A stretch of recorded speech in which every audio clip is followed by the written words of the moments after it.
गरीब हूँ मगर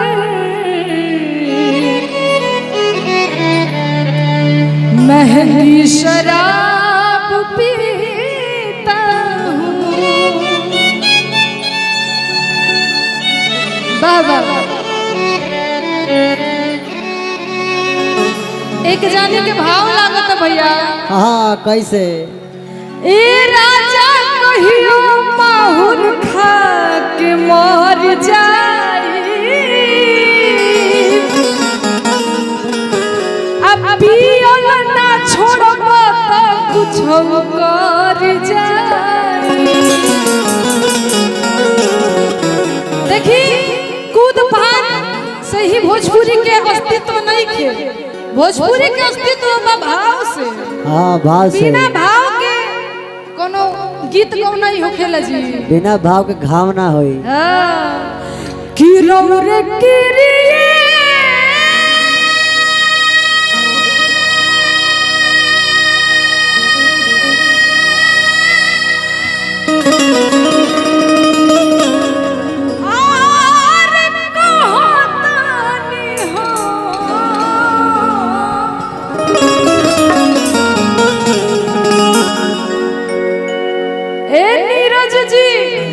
केहू के भेजी ना तो ई गाना उखड़ जाई। कुछ देर और इंतजार करी, कुछ देर। अरे जब तक इंतजार करो तब लाठी चल जाई। हम आपको विश्वास दिलाते कि एक गाना के बाद हम उनको अच्छा को बात बताइए जी। भाई और चूल के डिजाइन बड़ा सुंदर लगा। सुंदर बा है ना। ये कौन सैलून में कटवा के आइल बने? अपना सैलून चलता है ना। हाँ रौरा अपना सैलून से। हाँ ता का बात है कहे के बाद अरे कि रौरे किरिए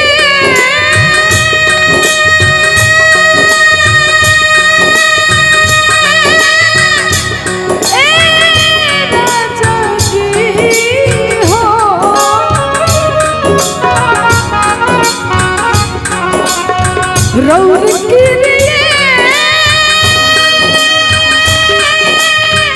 कहतनी हो ए राजा कहियो माहुर खा के मर जाई।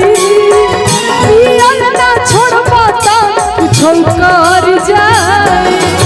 ए राजा कहियो माहुर खा के मर जाई। पियल ना छोड़बा त कुछो कर जाई।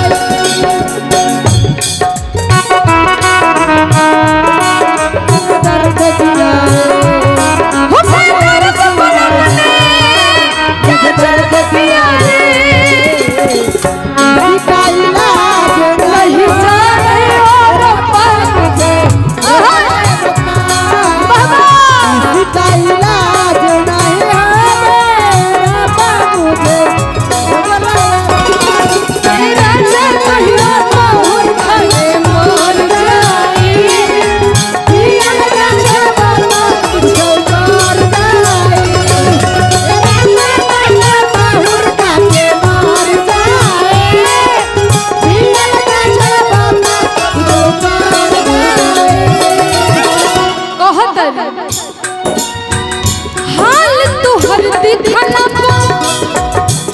अब तरुआई मन कर कर फसरी लगाई। मन कर कर फसरी लगाई। बाबा फसरी लगाई। कि रौर किरिए